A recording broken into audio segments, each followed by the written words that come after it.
Hello guys, আসসালামু আলাইকুম। আজকের গল্প এক ভয়ঙ্কর এবং অমীমাংসিত ঘটনার উপর, যা 2014 সালে পৃথিবীকে স্তম্ভিত করে রেখেছিল। এক বিমান 239 জন যাত্রী সহ এক রাতের মধ্যে অদৃশ্য হয়ে যায় এবং সেই ঘটনার রহস্য আজও উন্মোচিত হয়নি।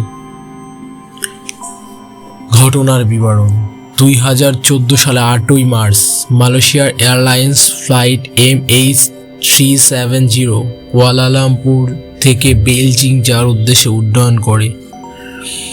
প্রথম 40 মিনিট খুবই স্বাভাবিকভাবে চলছিল, কিন্তু তারপরে অদৃশ্য হয়ে যায় বিমানটি।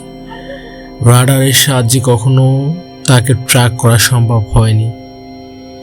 এই বিমানটি ছিল একটি বাণিজ্যিক ফ্লাইট, যার মধ্যে 239 জন যাত্রী ছিল, কিন্তু কিছুতেই বিমানটির অবস্থান পাওয়া গেল না।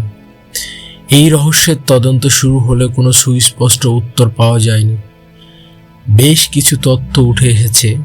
একে হাইজ্যাক করা হতে পারে, অথবা বিমানটি নিখোঁজ হওয়ার পিছনে কোনো প্রযুক্তিগত গোলযোগ থাকতে পারে। তবে কিছু বিশেষজ্ঞদের মতে বিমানটি কোনো দুর্ঘটনার শিকার হয়েছিল, তবে তার সঠিক কারণ জানা যায়নি। বিশ্বের অনেক বড় বড় বিশেষজ্ঞরা অনেক ধারণার তত্ত্ব দিয়েছেন, কিন্তু তাদের মধ্যে কোনো একটিও নিশ্চিত নয়। একদিক থেকে বলা হচ্ছে বিমানটি ট্র্যাক থেকে বের হয়ে অন্য কোথাও চলে গেছে, আবার অন্যদের মতে এটি কোনো দুর্ঘটনার শিকার হয়ে হেমন্তে গায়েব হয়ে যায়।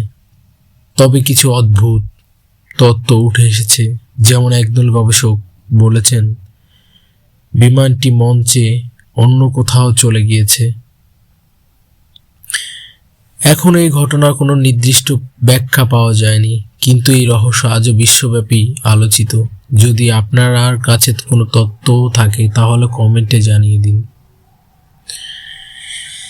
এবং এই ভিডিওটি যদি আপনাদের ভালো লাগে তাহলে আমাদের চ্যানেলটি সাবস্ক্রাইব করে রাখুন, যাতে এমন আর রহস্যময় ঘটনা নিয়ে আপনাদের সাথে আবারও দেখা করতে পারি।